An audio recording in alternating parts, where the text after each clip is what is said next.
Les presento a la ya conocida por mis seguidores, porque que ya les he hablado de ella mucho, a la representante de la Colombia humana en el exterior, para liderar las banderas del cambio en el exterior, Carmen Ramírez Boscán, mi gran amiga, mi querida, mi admirada. Estoy muy honrado de estar acá contigo y muy feliz de volverte a ver acá en Suiza. No, Daniel, muchas gracias. Qué palabras tan maravillosas. Realmente la honrada y la privilegiada aquí en estos momentos soy yo, también por conocer toda tu lucha, por conocer todo ese trabajo arduo que has hecho de denuncia por el bienestar de Colombia. Háblanos de tu niñez. Bueno, Carmen Ramírez es una mujer guayú del clan Epinayú. Nací en Maicao hace 50 años. Mi mamá se crió en La Guajira, por supuesto, y yo un poco como que me crié entre La Guajira y Bogotá. Mi papá es Aríjuna, mi papá era un gran crítico de arte y de literatura. ¿Qué es Aríjuna? Aríjuna es la persona que no es guayú, la persona que no tiene como sangre guayú. Para ser guayú hay que haber sido engendrado en el vientre de una mujer guayú. ¿Y qué pasa si un guayú engendra, es decir, tiene un hijo con una mujer que no es guayú? ¿Ese hijo es Aríjuna? Es mestizo. Es mestizo. Sí, sí. Es decir, la descendencia la da la madre. La descendencia la da la madre. Y esto justamente tiene que ver con el hecho de que la cultura sea matrilineal, no matriarcal. Hay un principio guayú y es que todo tiene vida. El agua tiene vida, el aire tiene vida, las piedras tienen vida y todo está en permanente cambio, y una piedra cambia. Se demora mucho, pero una piedra cambia y ese es uno de los principios. Yo tengo entendido que tú te casaste con un suizo. ¿Y cómo fue? ¿Eso sucedió? ¿Él hizo Sí. Bueno, yo quiero contarte, lo del tema de la compra realmente no es una compra de una mujer, es un intercambio. Es un intercambio y tiene que ser también un poco visto y entendido como el intercambio que no va solamente de bienes a bienes. Y es un tema que no tiene que ver tampoco con única y exclusivamente lo que pasa con las mujeres, ¿sí? Porque ese intercambio se da también cuando se cometen ofensas en el territorio en contra de otros guayú, cuando se cometen crímenes. Entonces esto es todo un complejo sistema de compensación y es un sistema justamente para mantener la paz en el territorio. El pueblo guayú es un pueblo de paz y es un pueblo que mantiene ese equilibrio a través del respeto por la palabra. Mi papá era de Bogotá. ¿Y cómo conoció a tu mamá? Porque mi papá era locutor y llegó a fundar la emisora del pueblo, Radio Península se llama. Y en eso conoció a mi abuelo, y de hecho también hay una historia muy interesante porque mi abuelo, mi papá se hizo muy amigo de mi abuelo, de la familia, y se enamoró de mi papá, pero mi abuelo, mi papá no tenía tampoco dinero para pagar esa dote por mi mamá. Y entonces, pero mi abuelo quería mucho a mi papá. Mi abuelo también estaba enamorado, entre otras, de mi papá, y mi abuelo le prestó los chivos a mi papá para que hicieran la ceremonia y para que fuera un poco como le prestó los mismos chivos con los que le pagó a mi mamá, pero claro, esto es también el hecho de el simbolismo, ¿no? Con el tema del paramilitarismo. Entonces a la primera persona que asesinan, o a las primeras personas que asesinaron fue a un tío mío y a mi abuelo. Y en ese momento, claro, se nos ¿Por qué los matan? La vida en dos. A ellos los matan por el control territorial. A ellos los matan porque como el camino que lleva de Maicao a Venezuela era un camino muy movido en términos de comercio, tanto legal como ilegal. ¿Estabas allá en la Y estaba en Bogotá. Estaba en Bogotá y estaba de hecho como teniendo mis primeros trabajos en diseño. Y por supuesto esto fue un golpe muy, muy, muy fuerte para la familia. Mi abuelo era un tipo que él prefería hablar, era un tipo de muy buen humor, que prefería siempre hablar, que prefería siempre acudir a la palabra para mantener la paz, porque él decía que él había vivido muchas guerras en su vida, muchas guerras interclaniles, y que él no quería eso para su gente, porque querían el control territorial. ¿Y él tenía tierras ahí? Sí. Es decir, querían que él se fuera de las tierras. Querían que la familia se fuera de las tierras, ¿no? Querían que la familia se fuera de las tierras. Y a partir de ahí pues comienza... Es el típico desplazamiento del típico desplazamiento ¿Y quién lo mata, sabes? Es un tema complicado también porque lo mata una familia guayú de Venezuela que estaba también como tratando de tener ese control territorial ahí, ¿no? Una familia guayú que además estaba también con vínculos con el paramilitarismo, pero en realidad los que ejecutan la acción. Los que ejecutan la acción, pero quienes daban esas órdenes pues era el bloque norte al mando de Jorge 40. De Jorge 40. Pero el 2004 fue como el punto crucial para mí personalmente porque se llevaron a mi tío Cacipa y se lo llevaron junto con otros familiares y con otras personas que estaban con ellos, porque es que ocurrió también una cosa. ¿Se los llevaron de dónde? Se los llevaron del Maicao también. ¿Y se lo llevaron a dónde? Se lo llevaron a la sierra. Yo recuerdo también que se lo llevaron los paramilitares. Se lo llevaron los paramilitares. De Jorge 40. De Jorge 40. Y esta es una cuestión compleja. O sea, las mujeres de la familia se organizaron para ir a buscarlos. Las mujeres de la familia se organizaron para ir a buscarlos. ¿Cuántos se llevaron? Se llevaron a 6 personas. Y cuando mi mamá llegó al lugar, de hecho yo me acuerdo que yo estaba en Bogotá y yo vi las noticias y yo veía a mi mamá desesperada con las manos en la cabeza y claro, me parecía como estar viviéndolo ahí mismo con ella, ¿no? Era como el desespero de mi mamá de recoger los pedazos de mi tío y de saber que... ¿Los pedazos? Que lo había encontrado muerto y de... Sí, a mi tío lo asesinaron y lo torturaron y incluso hubo personas que se salvaron y de hecho pues contaron cómo había sido todo, ¿no? No fue una cosa fácil, por supuesto. Y a partir de ese momento yo me dediqué única y exclusiva, o sea, lo dejé todo.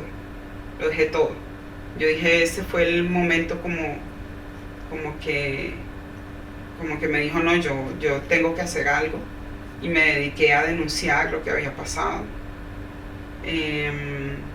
Me regresé a La Guajira y me regresé para un poco como para documentar lo que había pasado, pero en ese momento mucha gente se había ido, mucha gente ya no quería estar ahí en el territorio, entre esos mi mamá también se fue del territorio, muchos tíos, muchos familiares se fueron pues porque sabían que estaban en riesgo, ¿no? Sabían que en cualquier momento los iban a matar. Es decir, cumplieron la función, desplazaron. Claro, independientemente de que se hubiera intentado hablar, hubo incluso pagos de por medio para apaciguar la guerra, pero esto no se cumplió nunca porque con un guayú tú sabes que un guayú tiene palabra, pero los paramilitares a ellos no les importaba. lo que comenzó a suceder fue como que cuando comenzamos a documentar los casos, la gente no quería hablar. Pero después de un tiempo la gente incluso nos buscaba para ver qué se podía hacer. Y nos sorprendíamos con toda la cantidad de gente que aparecía, que habían sido asesinados, muertos, desaparecidos por los paramilitares. ¿Cómo conoces a tu esposo actual? Bueno, en esta correría de denuncias, que ya no eran solamente de los hechos de paramilitarismo, sino también de cómo las multinacionales tenían controlado el territorio y todos los impactos nefastos que generaban contra la comunidad, yo comencé a viajar a denunciar la situación en Estados Unidos, en la ONU, en Nueva York, en Ginebra, en Naciones Unidas, y también comenzaron, por supuesto, los ataques, las amenazas en contra nuestra. Y en el año 2009 las amenazas, después de haber publicado un libro, yo publiqué un libro que se llama Desde el Desierto, Notas sobre paramilitares y violencia wayuu en territorio de la Media Guajira. En este libro yo publico una lista justamente de los asesinatos y desplazamientos y desapariciones que han ocurrido en territorio wayuu, una pequeña lista con fecha, nombre, hechos ocurridos, lugar donde habían ocurrido. Y esto generó mucho escozor y comenzaron a amenazarnos. Así que me fui a un programa especial de protección para líderes indígenas que tenía en ese entonces la Oficina Internacional del Trabajo, y un programa que se llama el Programa para la Promoción del Convenio 169 de la OIT. Y el convenio 169 de la OIT es el que reconoce derechos territoriales, especialmente en comunidades indígenas en las cuales va a implementarse algún tipo de proyecto de extracción de recursos y que afecte la cultura o el bienestar. Entonces yo me vine a hacer un estudio en medio de ese programa de protección, y al estar aquí pensé, bueno, estoy en Suiza,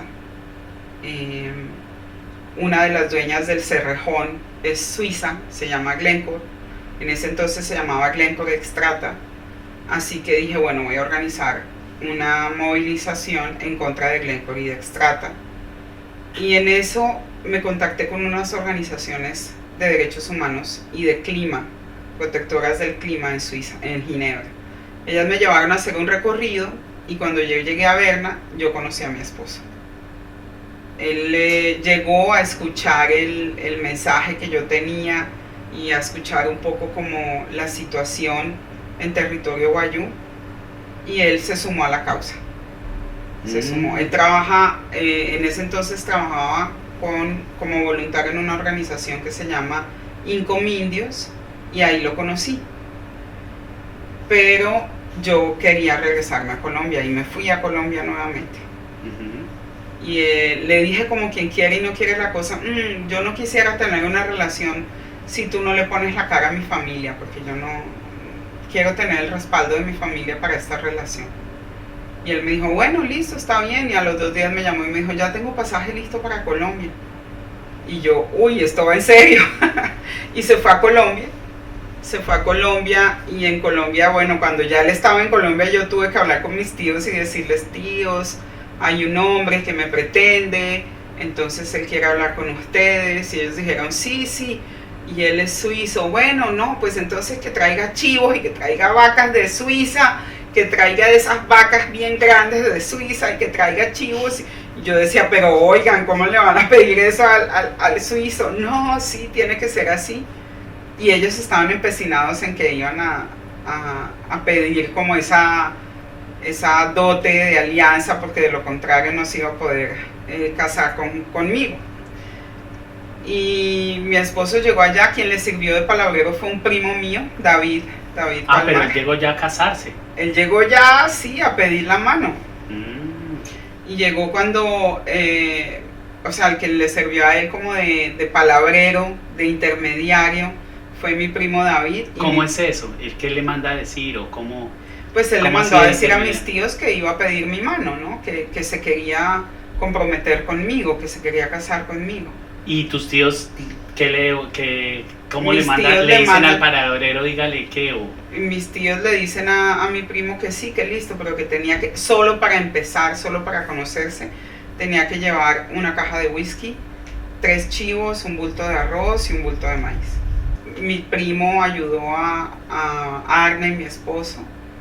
Fueron, compraron los chivos, compraron todo lo que tenían que llevar y lo llevaron a la comunidad, y cuando llegamos allá pues se reunió la familia. Yo no sé, yo creo que Arne pensaba que se iba a reunir como con máximo 10 personas, pero llegaron 200 o más.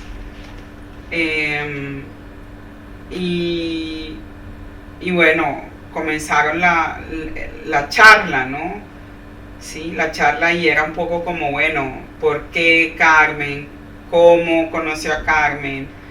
¿Qué va a hacer con Carmen? ¿Carmen va a estar aquí o va a estar allá? ¿Dónde se va a ir? Y la cosa se puso un poco tensa, como porque nosotros habíamos un poco hablado de si la cosa está muy difícil en Colombia con las amenazas, pues nos venimos a vivir a Suiza, y estaban muy difíciles. Estaban muy difíciles. Claro, eso era las épocas. Sí, y yo recuerdo que un tío mío decía, bueno, pero ¿cómo va a ser? Porque nos va a dejar sin representante.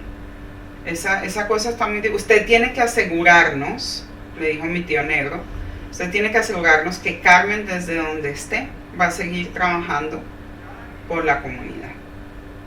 Usted tiene que asegurarnos eso, porque Carmen es nuestra representante aquí, nuestra representante a nivel nacional, a nivel internacional. Usted tiene que asegurarnos eso. Y él se comprometió con eso, ¿no? Él se comprometió con que yo iba a poder seguir trabajando por la defensa del pueblo wayuu. Y cuando se cerró la ceremonia, pues él llevaba unos collares para las mujeres, llevaba unos collares, y yo estaba pensando en qué momento mis tíos le van a pedir los chivos suizos y las vacas suizas. Y él sacó unas pequeñas navajas suizas y comenzó a darle a cada uno de los tíos míos una navaja. Y después se pusieron a tomar whisky. Ya a mis tíos se les olvidó los chivos y se les olvidó todo. Y quedó así. Y a sol de hoy ya llevamos 11 años juntos. ¡Ay, qué bien! Yo quiero que tú me hables de qué es lo que estás haciendo acá en Suiza, a qué te dedicas laboralmente, como militante por Colombia. Porque además a mí me consta que has cumplido el trato, y que tu esposo le ha cumplido el trato a tu familia, de que te ha motivado y te ha impulsado a seguir luchando y a seguir siendo un referente de lucha por tu tierra, por tu patria, por tu pueblo, por nuestro país. Eso, de entrada, debo decirlo, te lo agradezco mucho. ¿Qué haces acá en Suiza? Que además en Suiza, debo decirlo, sí, también hay gente muy buena y también hay gente muy, muy linda. Y también me gustaría saber qué sacarías de estas sociedades europeas, de la sociedad suiza, de bueno para de pronto implementarlo en Colombia. Bueno, en Suiza yo tengo una esencia, Daniel, y es que me ha costado trabajo en todo caso como asumirlo, pero soy una constructora de procesos. A mí me encanta estar en el plan de organizar, especialmente organizar acciones con mujeres de todo tipo. Y aquí he trabajado, de hecho fundé un medio de comunicación que se llama lucify.ch, y con la intención de trabajar para darle voz a las mujeres migrantes. Y en ese momento comencé a apropiarme de Suiza, comencé a apropiarme de la ciudad en Berna, comencé a involucrarme de manera más activa en todo lo que tiene que ver con la lucha por el clima, con los movimientos feministas, y he participado en una cantidad de eventos, organizaciones, trabajando también como en ese sentido, en esa vía. Y esto me permitió a mí apropiarme de Suiza, apropiarme del país, decir, aquí tengo 2 pies puestos en Suiza y haciendo trabajo no solamente por Colombia, sino también por la migración aquí en Suiza, por las mujeres migrantes aquí en Suiza, y no solamente las mujeres de Colombia, sino mujeres de todos los países. Entonces he tenido la posibilidad como de conocer un gran espectro de lo que significa ser una mujer de otro país, viviendo en un país como Suiza, en donde también hay desafíos, porque aunque aquí la gente tiene el imaginario de que se vive muy bien, pues ya te digo, hay mucho racismo, hay mucha discriminación, hay mucha exclusión, y esto lo vivimos todos los días en el trabajo, ¿no?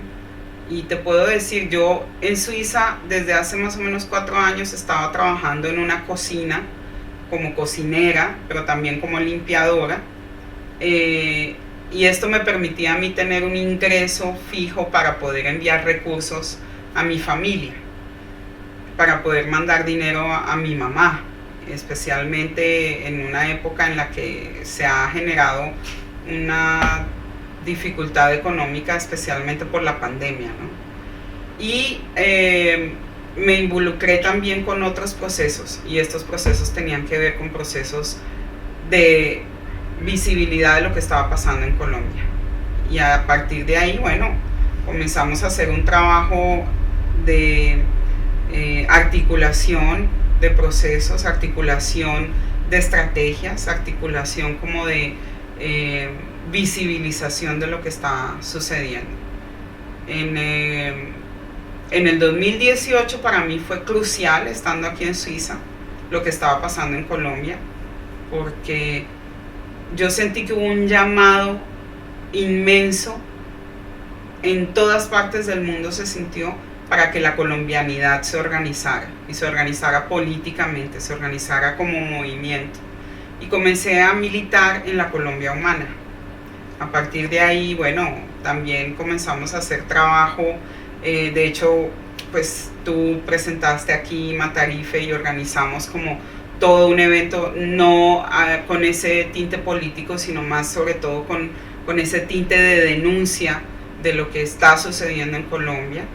Y vino gente a atender ese llamado, y ha sido también por ese proceso de fortalecimiento desde la distancia para aportarle a Colombia que hemos estado haciendo esto.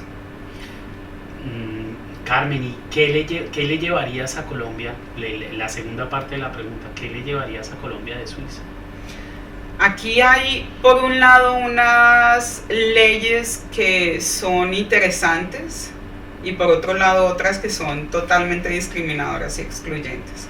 Una de las cosas que a mí me parece muy interesante y que tiene que ver con las pensiones, es las pensiones que Suiza tiene para las mujeres.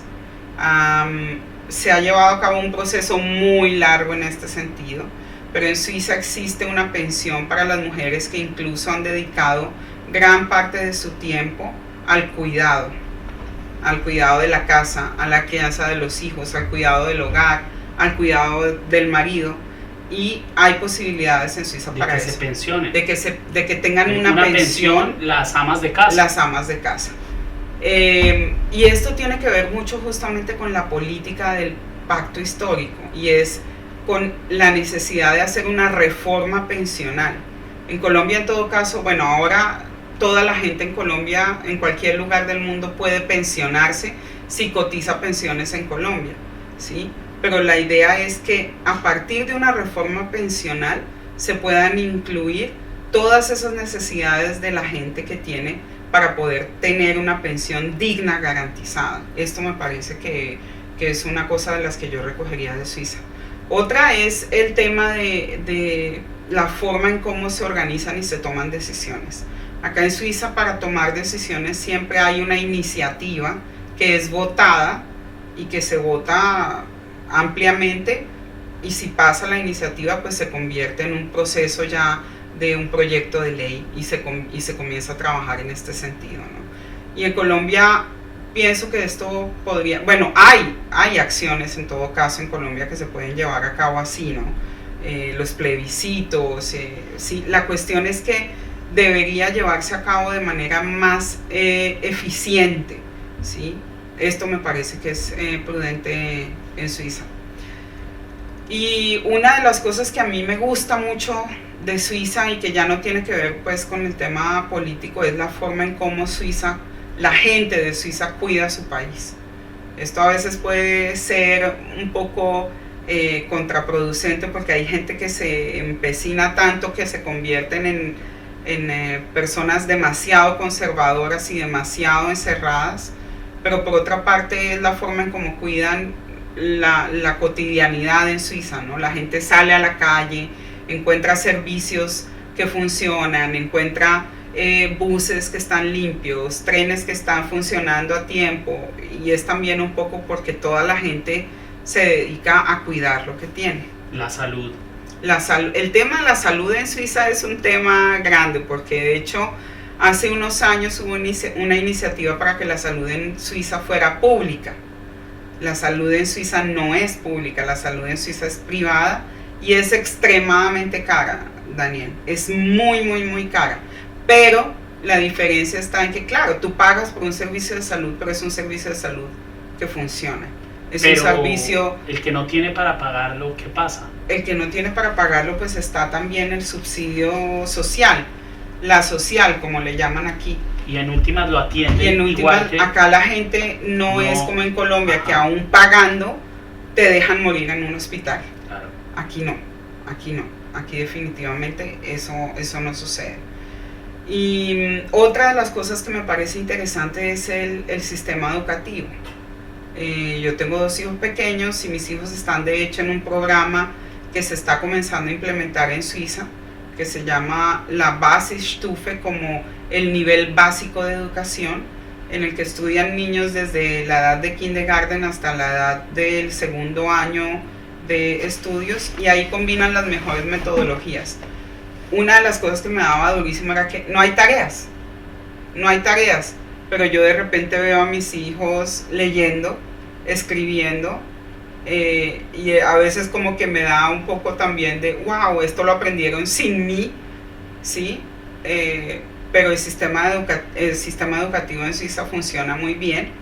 Y una de las cosas del sistema educativo que me gusta mucho, justamente porque estudié en el SENA, es cómo valoran acá los oficios. El colegio es público.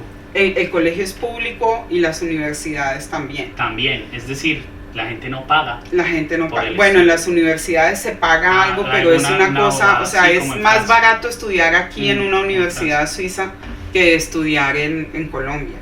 Entonces, una persona se especializa en esto, pero además lo más interesante es que si tú quieres especializarte en un oficio, tú además tienes la posibilidad de tener un empleo que te da un sueldo mínimo, pero que te da un sueldo para que tú puedas trabajar y al mismo tiempo estudiar. Bueno, pero yo creo que lo fundamental acá es que tanto el colegio excelente, con idiomas, con música, con computadores, con comida también, porque me imagino que les dan los almuerzos, la universidad excelente también, es completamente gratis.